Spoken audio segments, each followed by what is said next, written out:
It is 2 points drop for Celtic in the capital. A nice wee day out in Leith has turned sour because we all expected Celtic to win. Now, to be fair, in the preview show, I said, fuck it. I said Nick Montgomery's going to get a result and he's going to get a win. Now, I was wrong, but hell, I'll take a draw. I'll absolutely take a draw under the current circumstances. So, Celtic do move 8 points clear of Rangers, so Rangers can close the gap tomorrow to 5 points. Is the league back on, baby? No, I don't think it is. But here, I'll take Celtic dropping points, man. I'll take Celtic dropping points every single day of the week, guys. It was actually a pretty crazy day of action. Dundee pumped Livy, Motherwell drawn 3 each, with Ross County and St Mirren pumped St Johnstone. I think that was probably the easiest one to be able to predict. As I nearly died there, I'm off Celtic actually. I think a lot of people might have thought that. But yeah, let's get into this game, of course. Kick off, I thought it was an even start. I thought Celtic were pretty poor in the first half. Paulo Bernardo, whatever his name is, man. He's a shot, drags it wide. Alistair Johnston then gets subbed off, injured for Anthony Ralston. Ralston, who, let's be real, let's not kid ourselves, he should have had 2 bookings, 2 cynical yellows, and he didn't even get one. I honestly don't get it. Like, at least if he's on a second yellow, sometimes they let him away with one more. But they're not giving one. Ridiculous. But yeah, Alistair Johnson, as good a player as he is, he's very injury prone. He is very, very injury prone, guys, in the right back position. And how long is he going to wait for now? He looked like he was almost crying coming off the pitch.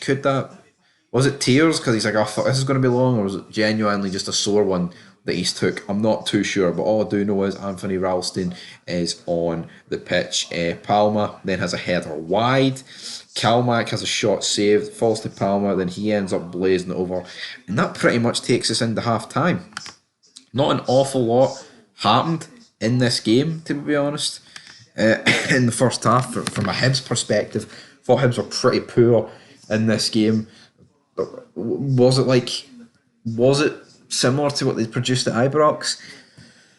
I mean, I'd say so. Hibs just, what I would say is Nick Montgomery into the second half, may as well stop talking about it. He actually, made positive substitutions. He brought on attackers for attackers. He didn't, bring off an attacker for a defender. Even though I think the way Hibs started playing was questionable, to say the least. But we'll get to that in a wee minute, because Fente has a chance, but he blazes it over. I believe it was from like a corner. I rate Fente. He's all right. Him and Adam Lafondre. I don't think Fente's nowhere near as old. They're all right. I think you can definitely see that. We always talk about the clubs that are below the old firm, but Aberdeen, Hibs, and Hearts, they've got in terms of those forward positions, they do have superior, forward players to me than the rest of the league. But hell, who am I to say anything? Because Rangers do not have great attackers. Let's no joke. And we're joint on points with St Mirren, so is what it is. Then great ball into the box. It finds Martin Boyle. Martin Boyle is free in the middle, unmarked. All he's got to do is put it in the back of the net. I get it right. He has to hit it first time, and first time finishes aren't the easiest. But for a guy of his quality, for a guy that I rate highly, I would expect him to put this into the back of the net. He doesn't. And this really was the only real chance that Hibs had in that second half, for the whole game even. I mean, Joe Hart really had to do nothing. We then see about the 62nd minute or in that region, O gets subbed on for Kyogo. Bit of a shocker for me to take off Kyogo. I mean, we know how crucial the guy has been to Celtic over the last couple of years. And yeah, maybe his fitness is a bit done for Wednesday night. Who really knows? But yeah, thought it was a bit surprising. Lewis Miller goes down with an injury. And then at this point, Celtic have made a load of substitutions, and they're sitting with a front three of Johnston, O, and Forrest. That's like a Rangers front three. I mean, that is like a Lammers, Dessers, and Scott Wright sort of fucking front three. That's what that is, man. That's really what that is. Johnston has a shot saved that wins a corner.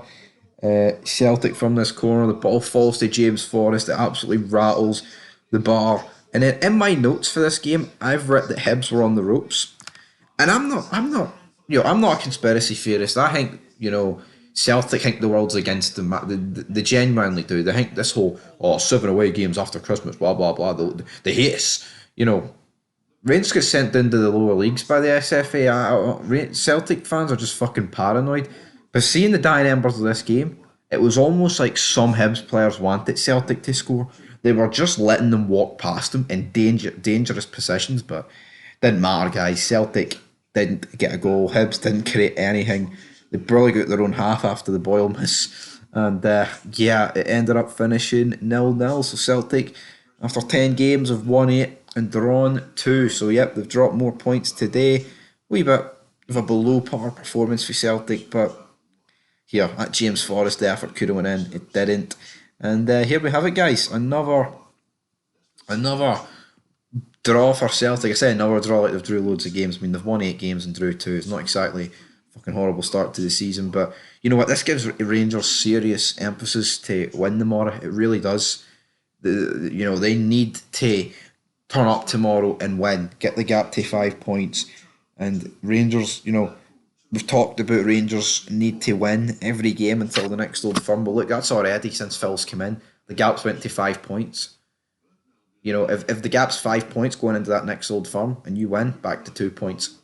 The players, they need that embedded in their skull, in their head, just to think about that. No more fucking slip-ups, Rangers, or else there's going to be serious consequences. Here, Celtic, they've slipped up today. Let's get it to 5 and let's keep gnawing at their fucking ankles. So until next time, that's Fog Football signing out, and Celtic have dropped points.